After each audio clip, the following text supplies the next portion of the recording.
അപ്പോൾ മറ്റു വാർത്തകൾ. ശബരിമല സ്വർണ്ണക്കൊള്ളയിലെ പ്രതി ഉണ്ണികൃഷ്ണൻ പോറ്റി പുറത്തിറങ്ങുന്നത് തടയാൻ നീക്കവുമായി SIT. പോറ്റിക്കെതിരെ സ്റ്റേഷനുകളിൽ കേസുകൾ രജിസ്റ്റർ ചെയ്യാനാണ് നിലവിൽ SITയുടെ പ്ലാൻ. അതിൽ തന്നെ സാമ്പത്തിക പരാതികളിൽ കേസെടുക്കാനാണ് ആലോചന.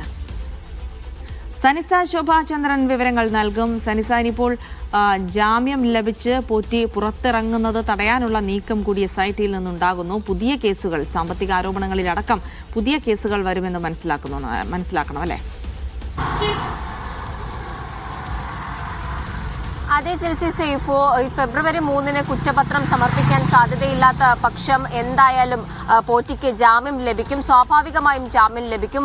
ദ്വാരപാലക ശില്പപാളികൾ കേസിൽ പോറ്റിക്ക് മുൻപേ തന്നെ ജാമ്യം ലഭിച്ചിട്ടുണ്ട്. ഇനി കട്ടിളപ്പാളികളിൽ കൂടി ജാമ്യം ലഭിക്കുകയാണെങ്കിൽ പുറത്തുവരുന്ന പോറ്റി എന്തൊക്കെ പറയും, ആരെയൊക്കെ കാണും എന്നതിലൊക്കെ SITക്ക് ആശങ്കയുണ്ട്.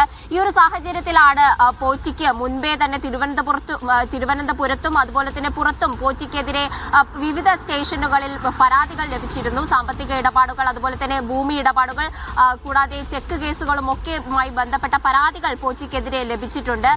സൈബർ പോലീസ് അടക്കം വിവിധ പോലീസ് വിഭാഗങ്ങളിൽ ഇതിനോടകം തന്നെ SIT സമീപിച്ചിട്ടുണ്ട്. ഇവരുമായിട്ടൊക്കെ ഉന്നത പോലീസ് ഉദ്യോഗസ്ഥരുമായിട്ടൊക്കെ ചർച്ച നടത്തുന്ന ഒരു സാഹചര്യമാണ്. ഈ പരാതികളൊക്കെ പരിശോധിച്ച് FIR രജിസ്റ്റർ ചെയ്ത് കേസ് രജിസ്റ്റർ ചെയ്യാനാണ് SITയുടെ നീക്കം. പ്രത്യേകമായി ഇയാളെ അറസ്റ്റ് ചെയ്യാനുള്ള സാധ്യതയുണ്ടോ എന്നടക്കം പരിശോധിക്കുകയാണ് SIT. ഇത്തരത്തിൽ ഈ ഒരു കുറ്റപത്രം നീളുന്ന ഒരു സാഹചര്യത്തിൽ പോറ്റി പുറത്തു വരികയാണെങ്കിൽ അത് കേസിനെയും സാരമായി ബാധിക്കും, കേസിന്റെ അന്വേഷണത്തെയും ബാധിക്കും എന്നതിൽ യാതൊരുവിധ സംശയവുമില്ലാത്ത ഒരു സാഹചര്യമാണ്. ഈ ഒരു സാഹചര്യത്തിൽ പോറ്റി പുറത്തു വരുന്നത് ഏത് വിധേനയും തടയാനുള്ള ശ്രമമാണ് SITയുടെ ഭാഗത്തു നിന്നും ഉണ്ടായിരിക്കുന്നത്.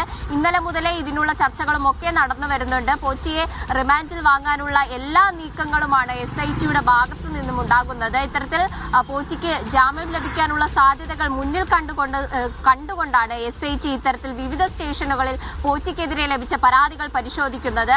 സാമ്പത്തിക ഇടപാടുകളിൽ ഏതെങ്കിലും ഒരു കേസിൽ പോറ്റിക്കെതിരെ FIR രജിസ്റ്റർ ചെയ്ത് കസ്റ്റഡിയിൽ വാങ്ങാൻ തന്നെയാണ്, അറസ്റ്റ് ചെയ്ത് കസ്റ്റഡിയിൽ വാങ്ങാൻ തന്നെയാണ് SITയുടെ ശ്രമം. ചിൽസി സേഫു.